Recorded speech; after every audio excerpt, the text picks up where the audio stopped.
Hey, it's Gary Cox. Welcome again to CoxePit Conversations. So this is where I get business people, everything from managers, entrepreneurs, consultants, bring them in the cockpit with us. And this time we got Nate up here, but we're going to bring Don. He's in the back. We're going to keep Don back there. Don has been a consultant for Billionaires. He's my go-to guy when I need a soundboard or a bouncing board. He's got so much experience, and this man knows more than so many people when it comes to what it means to truly, I mean truly take care of a customer at all costs.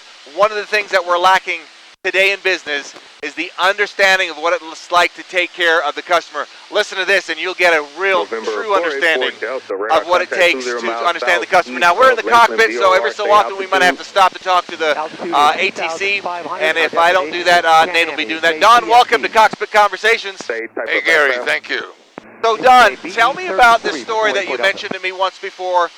Don has been in the car business, the car rental business for, I think, 20 years or so. More than that. More than that. So tell me the story that you had to spend, it was just crazy. Listen to Don. Okay, well, we, as the Lindos Rent a Car, a small local company in Florida, we signed a Virgin Atlantic account and Virgin Holidays when they had one aircraft flying into Miami 3 days a week and 3 days a week to Newark. We provided the cars in Miami.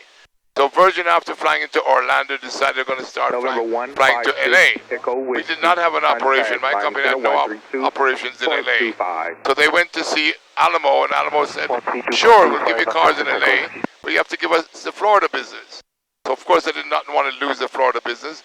So I said I'd undertake to provide your cars in LA.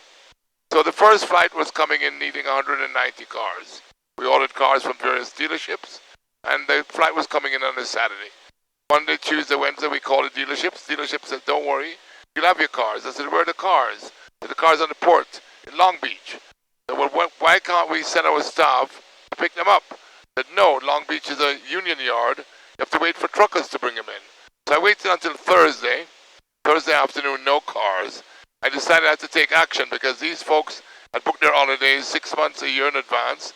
To get a car upon arrival, I could not disappoint the customer. So I had my Florida office, we could pick up 10 cars here, 10 cars there. Go ahead. Picked up all the cars in Florida, 150 cars. I had 2 retired men in each car, and we drove 150 cars cross country to LA. That when the Virgin flight arrived on Saturday, nobody left without a car. The point I'm trying to make is you can't give a person an excuse who's traveling across the Atlantic with a family to get a car in LA to tell them that your dealer let you down. It's not acceptable.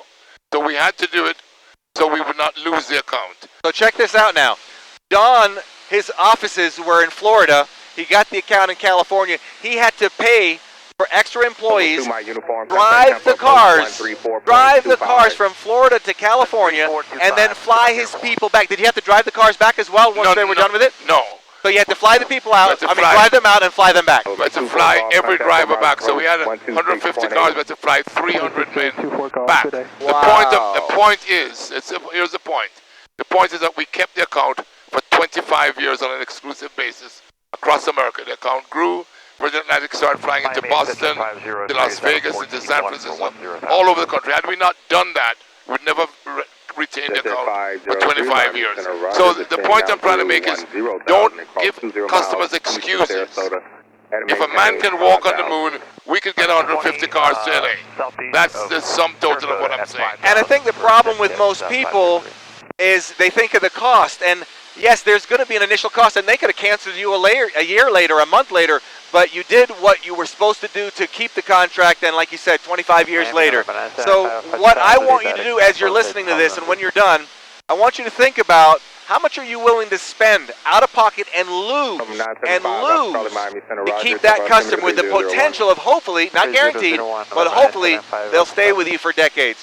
Don, thank you so much. Any other final words that you would suggest to entrepreneurs? Yes, one final word is the most important thing in giving customer service is your reliability. Honesty and then reliability. You have to be relied upon. These folks are traveling across the Atlantic. Virgin was relying on us to provide the cars. We could not let them down. And you know what's interesting? Don and I get to travel quite a bit. and whatever time I ask him to show up, he's reliable. He will be there, so I appreciate that. All right, we're out of here. Thanks for listening. Between now and the next time we get to chat, you know what to do. Don't let anything or anyone rent space in your head. Keep taking care of those customers.